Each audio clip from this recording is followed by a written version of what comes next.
రేపు మనకు పౌర్ణమి చాలా శక్తివంతమైనది కాబట్టి మర్చిపోకుండా ఏంటంటే గుర్తుపెట్టుకోండి. 2 లవంగాలతో ఇలా చేస్తే 24 గంటల్లో డబ్బు మిమ్మల్ని వెతుక్కుంటూ వస్తుంది. అద్భుతమైన ఫలితాలు కూడా ఉంటాయండి. అయితే పౌర్ణమికి చాలా పవర్ ఉంటుంది. పౌర్ణమి చాలా శక్తివంతమైనదనమాట. పౌర్ణమి రోజున చేసుకునే పనులన్నీ కూడా మనకు అనుకూలిస్తాయి. అందుకే ఈ పౌర్ణమి రోజున కొన్ని నియమాలు పాటించుకుంటూ లవంగాల పరిహారం అనేది చేయండి.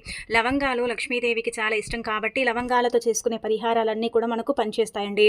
లవంగాలు ఏంటంటే గనక చాలా శక్తివంతమైనవి. లవంగాలు సుగంధ ద్రవ్యాల్లో ఒకటిగా భావిస్తారు. అలానే కాకుండా లవంగాలకు అతీత పవర్ ఉంటుందన్నమాట. అందుకే కేవలం 2 లవంగాలతో ఇలా చేసుకుంటే ఆగిపోయిన సంపద కావచ్చు, అలానే కాకుండా ధన ద్వారాలు తెచ్చుకోవటం కావచ్చు, ఇవన్నీ కూడా జరుగుతాయని చెప్పొచ్చు. అసలు పౌర్ణమి రోజున ఎలాంటి నియమాలను పాటించాలి, అసలు లవంగాలతో ఏం చేయాలో తెలుసుకునే ముందు ఒక చిన్న రిక్వెస్ట్ అండి. వీడియోని పూర్తిగా చూడండి, నచ్చితే లైక్ చేయండి, కొత్తగా చూస్తున్నట్టయితే సబ్స్క్రైబ్ చేసుకోండి. ఇక రేపు మనకి ఏంటంటే గనక పౌర్ణమి కదా, చాలా శక్తివంతమైనదనమాట. పౌర్ణమి అంటే గురు పూర్ణిమ కాబట్టి ఈ రోజున ఏంటంటే గనక మనం ఉదయాన్నే లేచి ఇల్లంతా కూడా క్లీన్ చేసుకొని ఇంట్లో పసుపు నీళ్ళు చల్లుకొని వాకిట్లో ఏంటంటే గనక ముగ్గు పెట్టుకోండి. గుమ్మాలకు పసుపు రాసి కుంకుమతో బొట్టు పెట్టండి. ఇంటికి వీలుంటే తోరణాలు కూడా కట్టండి. ఆ తర్వాత ఏంటంటే ఇలా చేసుకున్న తర్వాత స్నానం చేసే నీటిలో ఖచ్చితంగా అండి వేపాకులు చిటికడంత పసుపు కానీ వేపాకులు గులాబీ రేకులని కానీ వేసేసుకుని స్నానం అనేది చేయండి. స్నానం చేసిన తర్వాత ఉతికిన వస్త్రాలు ధరించండి, లేదంటే పసుపు రంగులో ఉండే వస్త్రాలు ధరించి పూజ చేసుకుంటే మంచిదన్నమాట. ఇంట్లో ఈరోజు ముఖ్యంగా సాయిబాబాని పూజిస్తారు కదా, అయితే సాయిబాబాని దీపధూప నైవేద్యాలతో పూజించండి. దానితో పాటు 108 శనగలు తీసుకుని ముందుగానే నానబెట్టి పసుపు రంగు దారం తీసుకుని దానికి గుచ్చి మాలలాగా చేసి ఆ మాలను సాయిబాబాకు సమర్పించండి. ఇంకా అలానే కాకుండా సాయిబాబాకి ఏంటంటే గనక తమలపాకు మీద దీపారాధన చేయండి. ఆవునేతితో దీపం పెడితే మంచిది, కుదరకపోతే నార్మల్గా కూడా మీరు దీపారాధన చేయొచ్చు. ఇలా దీపం పెట్టేసిన తర్వాత కొబ్బరికాయ కొట్టడం, అరటిపళ్ళను నైవేద్యంగా పెట్టడం, ఇదంతా కూడా అంటే మన స్తోమతను బట్టి మనం పూజ చేయాలండి. పూజ ఆడంబరంగా చేయాలని రూల్ ఏమి లేదు, కానీ పౌర్ణమి రోజు కనీసం ఒక దీపమైనా సరే పెట్టుకోవాలి, గురువుల ఆశీర్వాదం తీసుకోవాలి. అయితే గురు పూర్ణిమ ఏంటంటే గనక మన జాతకంలో విపరీతంగా ఏంటంటే గనక గురువు యొక్క అనుగ్రహం అనేది ఉండదు కదా, అలాంటి వాళ్లకు గురు పౌర్ణమి ఏంటంటే గనక గురు బలాన్ని పెంచడానికి, గురువు యొక్క అనుగ్రహాన్ని కలిగించడానికి, ఇలా గురుబలం ఉందనుకోండి మనం చేసే పనుల్లో పెద్దగా ఇబ్బందులు ఉండవు. అలానే కాకుండా జాతక సమస్యలు, జాతక దోషాలు ఇవన్నీ కూడా ఏంటంటే కనుక ఏర్పడకుండా ఉండటానికి మనకు గురువు యొక్క అనుగ్రహం అనేది చాలా ఇంపార్టెంట్. కాబట్టి మీ యొక్క జాతకంలో కావచ్చు, అంటే గురువు బలహీనంగా ఉన్నా, గురువు అనుగ్రహం లేకపోయినా మీరేంటంటే గుర్తుపెట్టుకోండి, ఖచ్చితంగా ఈరోజు శనగల్ని దానం చేయండి, లేదంటే బ్రాహ్మణులకు దానం చేయండి. పసుపు వస్త్రాలు కానీ మీకు తోచినంత మీరు ఏదైనా సరే దానం చేయొచ్చు. ఇదే చేయాలి అదే చేయాలని రూల్ లేదు కాబట్టి ఏది చేసినా పర్వాలేదండి. ఈ రోజున ఏంటంటే కనుక విద్య నేర్పిన గురువులకు, అలానే మంత్ర సాధన చేస్తారు కదా, అలాంటి గురువులకు ఏంటంటే కనుక ఖచ్చితంగా అండి నమస్కారం చేసుకోవటం, వాళ్ళ పాదాలను తాకటం చేస్తారు. మనం ఏంటంటే ఇంట్లో మన అమ్మ నాన్న కావచ్చు, మన అత్తమామ కావచ్చు, వాళ్ళ ఆశీర్వాదం తీసుకున్నా మనకేంటంటే మంచి జరుగుతుందన్నమాట. అందుకే ఇలా ఈ విధంగా ఏంటంటే కనుక చేయండి. ఆ తర్వాత ఇంట్లో పూజ మొత్తం కంప్లీట్ అయిపోతుంది కదా, అయితే దీపం పెట్టిన తర్వాత కూడా మీరు దీపం వెలుగుతుండగా ఒక లవంగాన్ని తీసుకొని చేతిలో పట్టుకొని ఆ తర్వాత ఏంటంటే కనుక ఆ లవంగాన్ని ఆ దీపంలో వేసి వెలిగించండి. అయితే ఈ దీపం ఏం చేస్తుందంటే అష్టదరిద్రాలను తీసేసి అష్టైశ్వర్యాలను తెచ్చిపెడుతుంది. జాతక సమస్యలు, జాతక దోషాలు, అనేక రకాల ఇబ్బందులు, బాధలు, సమస్యలు పోగొట్టడానికి ఈ యొక్క దీపం అనేది మనకు పనిచేస్తుంది. కాబట్టి ఖచ్చితంగా గుర్తుపెట్టుకోండి, ఈ విధంగా దీపారాధన చేయండి. అంటే వెలుగుతున్న దీపంలో లవంగాన్ని తీసుకొని చేతిలో పట్టుకొని కష్టాలు బాధలు పోవాలి, డబ్బు రావాలి, సమస్య నుంచి మేము బయటపడాలని సంకల్పం చెప్పుకొని దీపంలో వేసి వెలిగిస్తే సరిపోతుందండి. మంచి ఫలితాలను చూస్తారు. దీపం కొండెక్కిన తర్వాత అది తీసి ఏదైనా చెట్టు మొదట్లో పడేస్తే సరిపోతుందన్నమాట. తొక్కే ప్రదేశంలో మాత్రం వేయకండి. ఇక అనంతరం వచ్చేసి ఇంట్లో ఇలా దీపారాధన చేసుకోండి. తులసి మొక్క దగ్గర కూడా దీపారాధన చేసుకోండి. ఆ తర్వాత దగ్గరలో ఉండే ఆలయానికి, సాయిబాబా ఆలయానికి వెళ్ళండి, అక్కడ కూడా దర్శనం చేసుకోండి. ఇక అనంతరం ఇంకొకటి ఏంటంటే చెప్పాలంటే కనుక ముఖ్యంగా గుర్తుపెట్టుకోండి, మీరు ఇలా ఇంట్లో నిష్ట నియమాలతో పూజ చేసుకున్న తర్వాత ఈ రోజు ముఖ్యంగా అండి ఇలా లవంగాల పరిహారం అని చెయ్యండి. అయితే పౌర్ణమి రోజు లవంగాల పరిహారం చేస్తే అదృష్టం విపరీతంగా పడుతుంది, దురదృష్టం తొలగిపోతుంది, అన్ని విధాలుగా కూడా బాగా కలిసి వస్తుంది, సంపద పెరగటానికి కూడా అవకాశం ఉంటుందన్నమాట. లవంగాలు మన అందరి ఇళ్లలో ఉంటాయి, మనం పెద్దగా ఖర్చు చేయాల్సిన అవసరం కూడా లేదు. ఇవేంటంటే కేవలం మసాలా దినుసుల్లోనే ఉపయోగించుకుంటాము అనుకుంటారు, కానీ అలా కాదండి. లవంగాలకు పవర్ ఉంటుంది కాబట్టి ఇలా మీకు అంటే ఇప్పుడు పదే చెడు కళలు వస్తున్నాయి, ఆ కళల వల్ల మీరు సఫర్ అయిపోతున్నారనుకోండి, ఏం చేయండి అంటే కనుక రేపు పౌర్ణమి మంచి రోజు కదా, రాత్రి పడుకునేటప్పుడు ఒక 2 లవంగాలు తీసుకోండి. లవంగాలు తీసుకున్న తర్వాత ఆ లవంగాలను ఏంటంటే కనుక ఆడవారు మగవారు ఎవరైనా చేయొచ్చు, వీళ్ళే చేయాలి వాళ్ళే చేయాలని రూల్ లేదు.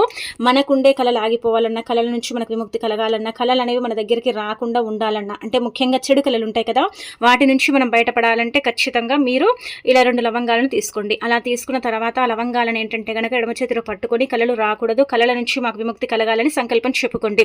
అలా చెప్పేసుకున్న తర్వాత ఏంటంటే కనుక తల చుట్టూ 3 సార్లు తిప్పి దిండు కింద పెట్టుకోండి. దిండు కింద అంటే పెట్టేసుకొని పడుకోండి. పడుకున్న తర్వాత తెల్లారి లేస్తారు కదా, లేచిన తర్వాత వాటిని తీసుకెళ్ళి ఏంటంటే కనుక మీరు అంటే దూరంగా ఎక్కడైనా సరే తొక్కని ప్రదేశంలో పడేయండి. మీ ఇంటికి దూరంగా పడేయండి. ఇంటికి దగ్గరగా పడేసి పదే పదే దాన్ని చూడటం ఇలాంటివి అయితే చేయకండి. ఏం పెద్దగా ఫలితం అయితే రాదు. ఇది కూడా మీరు గుర్తుపెట్టుకోండి. ఈ పరిహారం చాలా శక్తివంతమైనది. నమ్మకంతో చేయండి, ఫలితం అనేది ఉంటుందన్నమాట. ఒకవేళ నమ్మకం లేదండి మాకు అంటే చెయ్యకండి. ఎందుకంటే నమ్మకం ఉంటేనే రిజల్ట్ వస్తుందండి. కానీ పౌర్ణమి తిథి వార నక్షత్రం అంతా కూడా బాగుంది కాబట్టి ఈ విధంగా చేయటం వల్ల మంచి ఫలితాలు అయితే వస్తాయి. మన జీవితం అనేది మారిపోతుందన్నమాట. మనకంతా కూడా మంచి చేకూరుతుందని చెప్పొచ్చండి. కళలు భయంకరంగా వస్తాయి. కళల వల్ల మనం చాలా సఫర్ అవుతూ ఉంటాం. కళలు ఏంటంటే కనుక వచ్చినప్పుడు మనకు బాధ కలుగుతుంది, ఇబ్బంది కలుగుతుంది. కొన్ని కళలు ఏంటంటే కనుక మనని ఇబ్బంది పెడుతూ ఉంటాయండి. రాత్రికి కళ వస్తే అది తెల్లారిన తర్వాత కానీ వారం రోజుల తర్వాత కానీ నిజం అవుతుంది. అలా అయినప్పుడు కూడా మనము అంటే బాధపడిపోతూ ఉంటాం కదా, ఏం చేయాలో అర్థం కాదు కదా. అలాంటి వాళ్ళైనా సరేనండి, గుర్తుపెట్టుకొని ఇలా లవంగాల పరిహారం అయితే చేసుకోండి. ఇక ఆ తర్వాత ఇప్పుడు చెప్పి ఈ లవంగాల పరిహారం చేయండి. ఖచ్చితంగా ధనం వస్తుంది. ధన ద్వారాలు అంటే తెచ్చుకోవటానికి అవకాశం ఉంటుందన్నమాట. అంటే ధన ద్వారాలు మూసుకుపోయి మనం బాధపడుతూ ఉంటాం, ఇబ్బంది పడుతూ ఉంటాం, ఏం చేయాలో అర్థం కాదు కదా. అలాంటి వాళ్ళు ఈరోజు ఏం చేయండి అంటే కనుక ఒక 2 లవంగాలు తీసుకోండి. అయితే లవంగాలు లక్ష్మీదేవికి చాలా ప్రీతి అండి. అంటే ఆ తల్లి ఎంత ఇష్టపడుతుందంటే కనుక అంత ఇష్టపడుతుందన్నమాట. అమ్మవారికి లవంగాలు అంటే చాలా ప్రీతి అనమాట. అందుకే 2 లవంగాలు తీసుకోండి. చేతిలో చిల్లి గవ్వ కూడా ఉండదు. ధన సంపాదన తగ్గిపోతుంది, సంపాదన పెరగదు. మనకేంటంటే కనుక డబ్బు మనం సంపాదించుకుంటాం కానీ అది నీళ్ళలాగా ఖర్చు అయిపోతుంది. అలానే కాకుండా ఇంకొకటి చెప్పాలంటే కనుక చాలా ఇబ్బందులు వస్తూ ఉంటాయన్నమాట. ధనానికి సంబంధించిన సమస్యలతో మనం కొట్టుమిట్టాడుతూ ఉంటాం. అసలు ఎంత చేసుకున్నా కానీ ఆ ధన సమస్య తీరదు. అసలు సమస్యలు ఏంటంటే కనుక పోక మనని ఇబ్బంది పెడుతూ ఉంటాయి, మనని పట్టి పీడిస్తూ ఉంటాయి కదా. అలా కాకుండా మీరు ఇలా 2 లవంగాలను తీసుకుంటారు కదా, వాటికి పువ్వు ఉండేలాగా చూసుకోండి. చాలా మంది ఏంటంటే కనుక లవంగాలను తీసుకుని ఎలా పడితే అలా పరిహారం చేస్తారు. అలా చేస్తే ఫలితం రాదండి. ఆ యొక్క లవంగాలకు పై భాగంలో పువ్వు ఉండాలన్నమాట. అవి పువ్వు లేకపోతే పరిహార పరంగా అవి వేస్ట్ అనమాట, చేసిన ఫలితం రాదు. అందుకే లవంగాలకు పువ్వు ఉండేలాగా చూసుకోండి. అలా చూసుకున్న తర్వాత 2 లవంగాలు తీసుకోండి. తీసుకున్న తర్వాత వాటిని చేతిలో పట్టుకోండి. అంటే ముందుగా సంకల్పం చెప్పుకున్న తర్వాత లక్ష్మీదేవి పటం ముందు పెట్టుకోండి. అంటే ధనం కోసమే చేస్తున్నాం కాబట్టి డబ్బుకు సంబంధించిన సమస్యల కోసమే చెప్పుకోండి. ఎక్స్ట్రాగా మనం ఏం చెప్పాల్సిన అవసరం లేదు.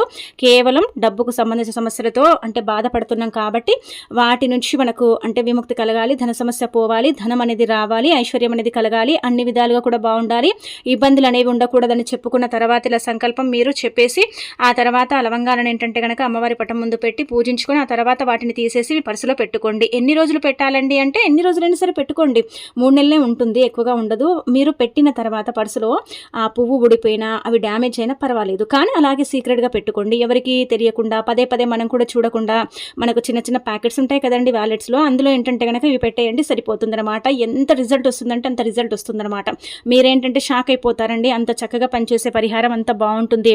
ఇది చాలా చాలా పవర్ఫుల్ పరిహారం అని పురాణ గ్రంథాల్లో చెప్పబడుతుంది. అలానే కాకుండా రేపటి తిదివార నక్షత్రానికి తగ్గట్టుగా కనుక మీరు ఈ పరిహారం చేసుకుంటే మీ జీవితం అనేది పర్ఫెక్ట్గా మారిపోతుందండి. మీరు పట్టిందల్లా బంగారం అవుతుంది. మీ జీవితంలో ఉండే చిన్న చిన్న ధన సమస్యలన్నీ కూడా పోతాయి. ధనం రావటం, ఐశ్వర్యం కలగటం, ధన ద్వారాలు తెచ్చుకోవటం, డబ్బు సమస్య ఏదైతే ఉంటుందో దాని నుంచి బయటపడటం, పర్సులో చిల్లి గవ్వ కూడా లేక మనం బాధపడతాం, ఇబ్బంది పడిపోతూ ఉంటాం, ఏం చేయాలో అర్థం కాదు కదా. అలాంటి వాళ్ళకు కూడా ధనం అనేది రావటానికి ఎక్కువగా అవకాశం ఉంటుందన్నమాట. అలా కూడా మనకు పనిచేస్తుందని శాస్త్రాల్లో చెప్పబడుతుంది. కాబట్టి ఇది మీరు ఇంకా ఈ విధంగా ప్రయత్నించండి. ఇక ఆ తర్వాత లవంగాల పరిహారం ఎవరైనా చేయొచ్చు, ఆడవారు మగవారు అంటూ తేడా ఏమీ లేదు. ఎవరు చేసినా కానీ డబ్బు అయితే వస్తుందన్నమాట. ధనం అనేది ఏదో ఒక రకంగా మన దగ్గరికి ఏంటంటే కనుక ఆకర్షించబడుతుంది. ఆ తల్లే ఒక దారిని చూపించి ఆ దారిలో ధనం మన దగ్గరికి వచ్చేలాగా చేయటానికి ఉపయోగపడే పరిహారం అనమాట. చాలా చాలా శక్తివంతమైనదండి. అందుకే పౌర్ణమి తిథి కూడా చాలా పవర్ఫుల్ కాబట్టి ఈ రోజున మర్చిపోకుండా చేసుకోండి. ఇంకా అనంతరం వచ్చేసి ఇంకొకటి ఏంటంటే ఈ లవంగాల పరిహారం అనేది చాలా పవర్ఫుల్ అనమాట. లవంగాలను మనం పూజించుకుంటున్నాం కదండి. అయితే పూజించేటివి ఎప్పుడు కూడా ఏంటంటే ఫలితాలను ఎక్కువగానే ఇస్తాయి, తక్కువగా ఇవ్వవన్నమాట. అంటే పూజిస్తున్నాం కాబట్టి వాటి శక్తి అనేది పెరిగిపోతుంది, తగ్గదనమాట. పెరగటానికి ఎక్కువగా అవకాశం ఉంటుంది. అలా పెరిగిన వాటిని మనం పర్సులో పెట్టుకుంటాం కాబట్టి మనకి ఏంటంటే డబ్బు అనేది అధికంగా వస్తుందన్నమాట. అంటే కుప్పలు కుప్పలుగా ఏం రాదు, డబ్బు ఆకర్షించబడుతుంది. ఆగిపోయిన సంపద కావచ్చు, ఆగిపోయిన డబ్బు కావచ్చు, మన దగ్గరికి రావటానికి ఎక్కువగా అవకాశం ఉంటుందని పురాణ గ్రంథాల్లో చెప్పబడుతుంది. కాబట్టి మర్చిపోకుండా ఇది చేసేసి రిజల్ట్ అనేది పొందండి. ఇక ఆ తర్వాత ఈ లవంగాల పరిహారంతో పాటు మీరు ఇంకా కొన్ని నియమాలు కూడా ఖచ్చితంగా పాటించండి. అయితే పౌర్ణమి రోజు కొన్ని పనులు చేయకూడదండి. జుట్టు కత్తిరించడం కానీ, గోర్లు కత్తిరించడం కానీ, అలానే కాకుండా ఏంటంటే గనక మూగ జీవాలను హింసించడం కానీ చెయ్యకూడదు. అలా ఒకవేళ కాదని మీరు చేస్తే మీ జీవితంలో నరకం అనుభవిస్తారండి. అంటే చాలా కష్టాలు ఎదురవుతాయి అనమాట. ఎన్ని కష్టాలంటే మీరు అసలు తట్టుకోలేరన్ని కష్టాలు వస్తాయండి. ఇలాంటివి అయితే చేయకండి. ఆవుని కూడా పూజించండి, ఆవు కూడా ఆహారం తినిపించండి. ఆవులో సమస్త దేవతలు కొలువై ఉంటారు కాబట్టి ఆవుకు మీరు పచ్చగడ్డి పెట్టినా, తోటకూర పెట్టినా, టమాటాలను పెట్టినా, క్యారెట్, కీర ఇలా ఏదైతే మీకు అందుబాటులో ఉంటుందో అది పెట్టండి. బెల్లంతో కూడిన ఆహారం పెడితే పెళ్ళి కాక ఇబ్బంది పడేవాళ్ళు, అంటే వివాహ సంబంధాలు చూసినా కానీ వాటిలో పెద్దగా ఫలితం లేకపోవటం, వివాహంలో ఆటంకాలు రావటం, అడ్డంకులు రావటం, సమస్యలు ఏర్పడటం ఇలాంటివి ఉంటాయి కదా, అలాంటి వాటి నుంచి మీరు బయటపడతారనమాట. అందుకే తప్పనిసరిగా ఏంటంటే కనుక ఆవుకు బెల్లంతో కూడిన ఆహారం అనేది పెట్టండి. బెల్లంతో కూడిన ఆహారం పెడితే చాలా మంచిదని శాస్త్రంలో చెప్పబడుతుందన్నమాట. ఈ రోజున గురు పౌర్ణమి కదా, అయితే ఆవుని నుదుటి భాగాన తాకితే ఏంటంటే గనక ధనవర్షం కురుస్తుంది. పొట్ట భాగాన తాకితే మన పాపాలు నశిస్తాయి. వెనక భాగాన తాకితే మనకేంటంటే విపరీతమైన అదృష్టం పడుతుంది. అలానే కాకుండా మనం తెలిసి తెలియక చేసిన తప్పుల నుంచి మనకు విముక్తి కలగాలన్నా, తెలిసి తెలియక చేసిన తప్పుల నుంచి మనం బయటపడాలన్నా సరే పాదాలను తాకాలన్నమాట. అలా పాదాలను తాకటం వల్ల కూడా మనకు విపరీతంగా అనుగ్రహం కలుగుతుంది. కాబట్టి ఆ విధంగా చేసుకోండి. ఇంకా అలానే కాకుండా పౌర్ణమి కాబట్టి చాలా శక్తివంతమైనది కావున పసుపు రంగు దుస్తువులు ధరిస్తే మంచిది. ఇలా ఈ చిన్న చిన్న నియమాలు పాటించండి. అలానే మీరేం చేయండి అంటే గుర్తుపెట్టుకోండి, ఇలా లవంగాలతో ఈ చిన్న చిన్న పరిహారాలు కూడా పాటించుకోండి.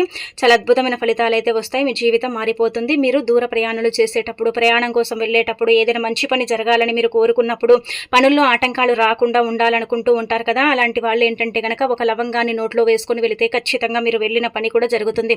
పనుల వల్ల కూడా మీకు ఎలాంటి ఇబ్బంది అనేది ఉండదు, సమస్య అనేది రాదు, బాధ అనేది కలగదనమాట.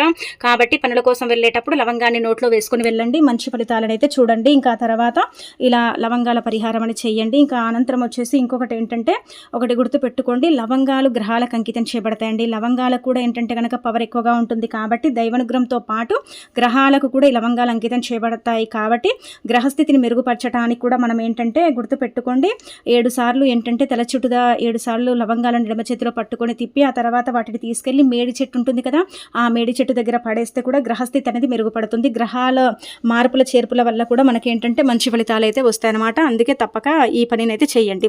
ఇక ఆ తర్వాత ఈ రోజున ఏంటంటే కనుక తమలపాకు మీద బెల్లం పెట్టి దానిపైన ఆవునేతిని కానీ నువ్వుల నూనెని కానీ పోసేసి, అంటే తమలపాకు మీద బెల్లం పెట్టి ఆవునేతిని కానీ లేదంటే 2 చుక్కల తేనెని కానీ పోసేసి ఆ బెల్లాన్ని మీరు ప్రసాదంగా స్వీకరిస్తే కూడా మీకు కోటి జన్మల పుణ్యం వస్తుంది. అలానే కాకుండా మంచి ఫలితాలను కూడా మీరు చూడగలుగుతారు. కాబట్టి ఈరోజు ఖచ్చితంగా తమలపాకుతో సహా బెల్లం పెట్టి తినండి. ఆవునేతి లేకపోయినా పర్వాలేదు, ఏం పెట్టకపోయినా పర్వాలేదు, కేవలం చిన్న బెల్లం ముక్క మీరు ఎంతైతే తినగలుగుతారో అంత బెల్లం ముక్కను తమలపాకు మీద పెట్టడం, దైవానికి అంకితం చేయబడటం, ఆ తర్వాత దాన్ని తీసుకొని మనం స్వీకరిస్తే సరిపోతుందన్నమాట. అలా కూడా ఫలితం ఉంటుంది.